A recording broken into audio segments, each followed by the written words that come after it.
বন্ধুরা, আমরা এর আগে একটি ভিডিও করেছিলাম যে বিভিন্ন ধরনের গাছের ডালের কাটিং কী করে বসাতে হয় সে সমস্ত নিয়ে।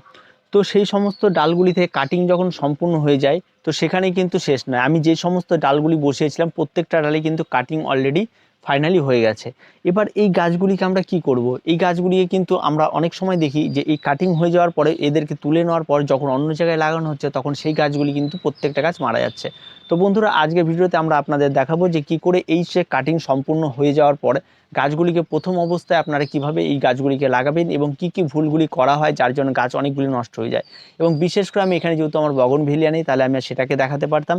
বগনভিলিয়ার ক্ষেত্রে দেখা যায় যে চারা তৈরি হয়ে যাওয়ার পর সেটাকে অনেকে পরবর্তীতে আবার যখন নতুন করে মানে শিকড় হয়ে যাওয়ার পর যখন প্রতিস্থাপন করা হচ্ছে তখন অনেক গাছই নষ্ট হয়ে যাচ্ছে। তো আর দেরি নয়, একটি গাছও নষ্ট হবে না। চলুন এবার আমরা একটু জেনে নিই যে এই যে গাছগুলি রয়েছে এই গাছগুলি যখন আমরা প্রথম অবস্থায় মাটিতে বসাবো তখন কী ধরনের টবে বসাবো এবং তার মাটির মিশ্রণটি কী নেব এবং কি কি উপাদান নেব যেগুলির জন্য এই গাছগুলি একটিও নষ্ট হবে না। চলুন তার সমস্ত কিছু সম্পর্কে আগে জেনে নিই। সবার প্রথমে বন্ধুরা, আমরা গাছের চারা তৈরি করার পর সবার প্রথমে যে ভুলগুলি করে থাকি সেই ভুলগুলি সম্পর্কে আগে আমাদের জানতে হবে। প্রথম যে ভুলটি করে থাকি সেটা হচ্ছে যখনই চারা আমাদের বালিতে তৈরি হয়ে যায় তখনই সেটাকে সাথে সাথে আমরা তুলে নিয়ে আমরা একটি বড় টবের মধ্যে মাটির মিশ্রণ তৈরি করে বসিয়ে দিই। তারপরে যে দ্বিতীয় যে ভুলটি আমরা করে থাকি সেটা হচ্ছে মাটি প্রস্তুতির সময় কোনো রকমই আমরা সেই মাটির সঙ্গে অ্যান্টিফাঙ্গাল বা পেস্টিসাইডের কোনো রকমই কোনো ব্যবহার করি না। 3 নাম্বার যে ভুলটি আমরা করে থাকি সেটা হচ্ছে চারা লাগানোর পর অতিরিক্ত পরিমাণে আমরা জল ব্যবহার করে থাকি। হয়তো গাছটিকে আমরা রেখে দিয়েছি, হয়তো দেখলাম যে গাছে একটু ঝিমিয়ে এসছে, আবার একটু জল দিয়ে দিলাম। তো এই সমস্ত ভুলগুলো আমরা বারবার করে থাকি যার ফলে কিন্তু শিকড় ড্যামেজ হয়ে যায় এবং গাছটির মৃত্যু পর্যন্ত ঘটে থাকে। 4 নাম্বার যে ভুলটি করে থাকি সেটা হচ্ছে গাছটিকে আমরা সঠিক জায়গায় রাখি না। যখনই কোনো একটি চারা প্রতিস্থাপন করা হয় তখন সেই চারাটিকে এমন একটি জায়গা পছন্দ করে নেওয়া হয় যেখানে হালকা রোদ এবং হালকা ছায়া থাকে, কিন্তু কখনোই সেই জায়গাটা অন্ধকারাচ্ছন্ন হবে না বা ঘরের ভেতরে হবে না বা সিঁড়ি ঘরে আটকে রাখা হবে না। তো বদ্ধ জায়গায় কখনো সেটাকে রাখা যাবে না। সেই জায়গাটিকে আগে আপনাকে সঠিকভাবে জানতে হবে। না জানার জন্যই আমাদের গাছগুলি কিন্তু অনেকটাই নষ্ট হয়ে যায়। বন্ধুরা, 5 নাম্বার যে ভুলটি আমরা করে থাকি সেটা হচ্ছে গাছের চারা যখনই আমরা লাগিয়ে থাকি লাগানোর পর কখনোই আমরা ভুলেও সেই গাছটিতে ম্যাগনেসিয়াম সালফেট স্প্রে করি না। ম্যাগনেসিয়াম সালফেট স্প্রে করা অত্যন্ত প্রয়োজন রয়েছে, কারণ গাছের যখনই আমরা লাগিয়ে থাকি তখন গাছে একটি শক হয় এবং এই শক থেকে আপনাকে গাছকে বাঁচিয়ে রাখার জন্য অবশ্যই আপনাকে ম্যাগনেসিয়াম সালফেট স্প্রে করতে হবে। তাহলে কিন্তু গাছটি সহজে নেতিয়ে পড়বে না এবং গাছটি সহজে ঝিমিয়ে যাবে না। এই জন্য অবশ্যই ম্যাগনেসিয়াম সালফেটকে স্প্রে করতে হবে। এবার আমরা আসি যে এই গাছগুলি কিভাবে আমরা করলে এবং কি কি পদ্ধতিতে আমরা এই সমস্ত গাছগুলিকে লাগালে গাছগুলি প্রত্যেকটি সুস্থ এবং সবল থাকবে। বন্ধুরা, মাটি প্রস্তুতির জন্য সবার প্রথমে আপনাকে নর্মালি একটি মাটি নিয়ে নিতে হবে। এই মাটিটি আমরা ছাদ বাগানে ব্যবহার করে থাকি। এই মাটিটির মধ্যে রয়েছে আমাদের 70% গার্ডেন সয়েল এবং তার মধ্যে রয়েছে 30% আপনার গোবর সার, ভার্মি কম্পোস্ট, এই সমস্ত কিছু দিয়ে এই মাটির মিশ্রণটি তৈরি করা হয়েছে। তবে এখানে এটা শেষ নয়, এই মাটির মিশ্রণের মধ্যে এই তৈরি করার মধ্যে তার মধ্যে আমাদের দিতে হবে সামান্য পরিমাণ ফরডন, এবং যাতে কোনো আর যেন বাইরের কোনো রকম পোকামাকড় সেটা আক্রমণ না ঘটে, কারণ যেহেতু এগুলো নতুন রুট তা থেকে আক্রমণ ঘটার সম্ভাবনা থাকে। এর মধ্যে সামান্য পরিমাণ এটা ফরডন দিয়ে নেব এবং ফরডন দেওয়ার পর আপনাদের এখানটায় আপনাদের আর ব্যবহার করতে হবে সামান্য পরিমাণ অ্যান্টিফাঙ্গাল, এবং আপনারা এখানে যে কোনো অ্যান্টিফাঙ্গাল ব্যবহার করতে পারেন এবং অ্যান্টিফাঙ্গালটা অবশ্যই ব্যবহার করবেন। এবং ফরডন কিন্তু অনেক সময় অ্যান্টিফাঙ্গালের কাজ করে, তবে তাতেও বাড়তি দিয়ে দেবেন। তাতে কী হবে, আপনি নিশ্চিত হতে পারবেন যে গাছটি আর নষ্ট হওয়ার ব্যাপার নেই। এবার মাটিটি তৈরি আপনাদের হয়ে গেল।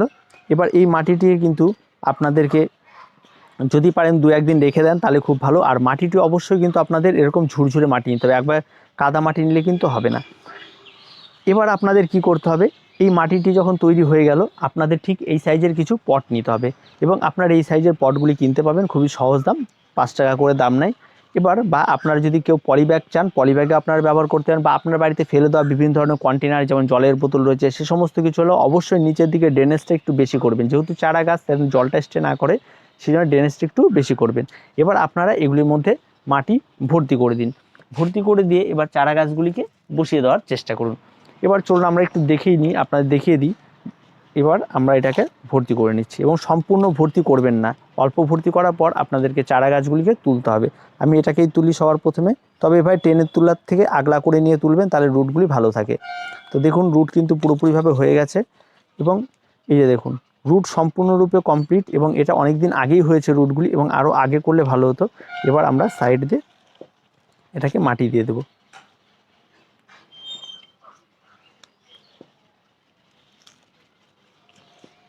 জায়গাটি কম দেখে আমার দেখাতে একটু অসুবিধা হচ্ছে, এবার কম দিয়ে দেব। এটা পটিং কিন্তু কমপ্লিট।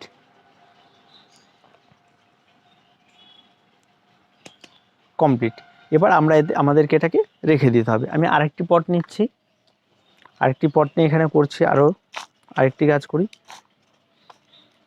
এবার এখানে আমার রয়েছে একটি রাবার প্ল্যান্ট, এটাকে একটু আলগা করেই তোলার চেষ্টা করি। দেখুন রাবার প্ল্যান্টের যে চারা হয় কাটিং থেকে, এটা কিন্তু আপনারা দেখছেন। দেখুন এই যে রাবার প্ল্যান্ট, এটা কিন্তু পটিং করলে নতুন ডাল থেকে চারা শুরু হবে। যে দেখুন নতুন রুট বেরিয়েছে, খুব সুন্দর একটা গাছ। এবং এটাকে কিছুটা পরিমাণ আমি এখানটায় অ্যান্টিফাঙ্গাল লাগিয়ে দিয়ে গোড়াতে, মনে হচ্ছে এখানটায় কিছু একটা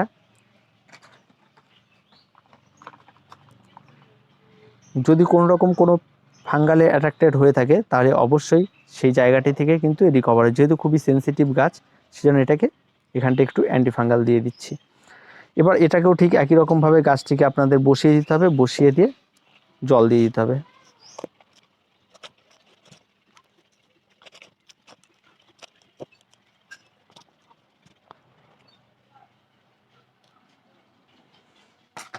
তো বন্ধুরা, গাছগুলি কিন্তু আমি এই সাইজের পটের মধ্যে প্রথম অবস্থায় বসিয়ে দিলাম। বসিয়ে দেওয়ার পর কিছু কাজ রয়েছে। এবার এই পটটি যেহেতু একটি জায়গায় সেট ছিল গাছটি, তারপর অন্য একটি জায়গায় নিয়ে আসলাম। তার জন্য প্রথম অবস্থায় এই গাছগুলিকে লাগিয়ে দেওয়ার পর এই গাছগুলিতে সামান্য পরিমাণ ম্যাগনেসিয়াম সালফেট স্প্রে করে দেবেন। স্প্রে করার পর গাছগুলিকে এমন একটি জায়গা পছন্দ করুন, যেই জায়গাটিতে হালকা রোদ লাগে, হালকা ছায়া লাগে, সেই সমস্ত জায়গাতে 7 দিন রেখে দিন। গাছটি দেখবেন সেখানটাই কিন্তু সেট হয়ে যাবে। আর গাছটি দিয়ে খেয়াল রাখবেন যে কোনো রকমের গাছটি মাটিতে জল কিন্তু অতিরিক্ত না থাকে। এবার গাছটিকে জল যখন এখন দেবেন, আজকে জল দেওয়ার পর গাছের মাটি যখন ভিজিয়ে যাবে, তখন সম্পূর্ণরূপে আর কি ভিজে থাকবে, তখন কিন্তু অবশ্যই জল দেবেন। আর এখন বর্ষা যদি আবার হয়ে থাকে বা শুরু হয়, যখন প্রচণ্ড বৃষ্টি হচ্ছে, তাতে কিন্তু গাছের কোনো ক্ষতি হবে না। এবার এই অবস্থাতেই কিন্তু আপনাদের এগুলো রেখে দেবে। আর রাবার প্ল্যান্ট যে রয়েছে, রাবার প্ল্যান্ট কিন্তু অত্যন্ত একটি কার্যকরী প্ল্যান্ট, এবং এটা কিন্তু কাটিং থেকে চারা তৈরি। আমি আপনাদের দেখিয়েও দিলাম চারাটা, এবং রুট বেরিয়েছে। এবার এখান থেকে এখনও পাতা বের হতে শুরু হয়নি।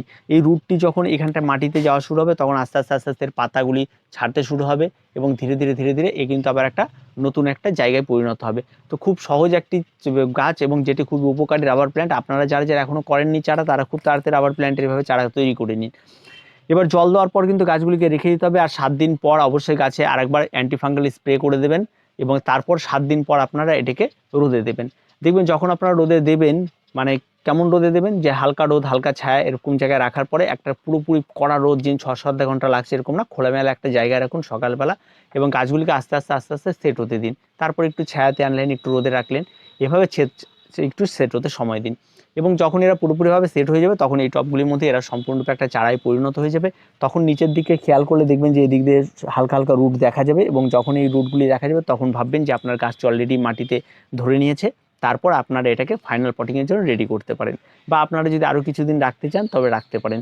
এবার তারপরে কিন্তু আপনাদের এটাকে ফাইনাল পটিং করতে হবে।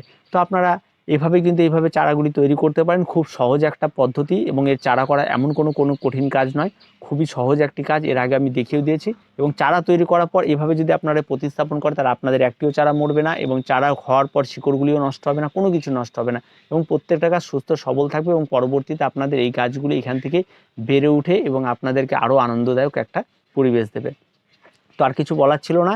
এভাবে কিভাবে আপনারা এগুলিকে পটিং করবেন সেটাই দেখানোর ছিল। তো ভিডিওটি এ পর্যন্তই। ভিডিওটি ভালো লাগলে অবশ্যই লাইক, শেয়ার এবং কমেন্ট করুন, আর আমাদের চ্যানেলটিকে অবশ্যই সাবস্ক্রাইব করুন।